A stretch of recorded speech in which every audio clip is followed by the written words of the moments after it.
ചെടി നടാനായിട്ടൊക്കെ ഉണ്ടല്ലോ മണ്ണിറക്കുക കേട്ടോ. എൻ്റെ നാട് കറുകച്ചാലാണ്. കറുകച്ചാലിലൊക്കെ ആണെങ്കിൽ ഇഷ്ടം പോലെ നല്ല കരപ്രദേശമല്ലേ.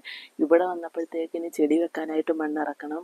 മൊത്തം കണ്ടോ, വർഷങ്ങൾക്ക് മുമ്പ്, ഒരുപാട് വർഷങ്ങൾക്ക് മുമ്പ് മൊത്തം കായലായിരുന്നെന്നാണ് പറയുന്നത് കേട്ടോ. അതെല്ലാം ഇങ്ങനെ മണ്ണിട്ട് പൊക്കി പൊക്കി പൊക്കി കരപ്രദേശമായ സ്ഥലമാണ്. അപ്പം ഞാൻ പറമ്പിൽ വന്നേക്കുവാണ്. അപ്പം മണ്ണെല്ലാം ഇളക്കിയിട്ടിട്ടുണ്ട്. ഇനി അതിനകത്തോട്ട് കുറച്ച് വളം ഇരിപ്പുണ്ട്. എന്ത് വളമാണെന്ന് എനിക്കറിയത്തില്ല. ചെടിക്കൊക്കെ ഇടുന്ന വളമാണ് അതും. പിന്നെ കുറേ കൊക്കോപ്പീറ്റില്ലേ, അതുകൂടെ ചേർത്ത് ഇളക്കട്ടെ. എന്തോ ഒരു വളം പണ്ട് വാങ്ങിച്ചോ ഇട്ടേക്കാം.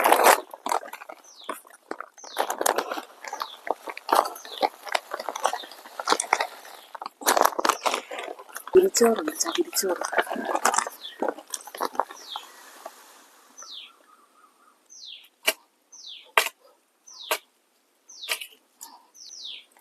നന്നായി ഒന്ന് ഇളക്കിയിട്ടുണ്ട്. ഇനി ഈ മണ്ണ് വാരി നമുക്ക് അങ്ങോട്ട് കൊണ്ടുപോകാം.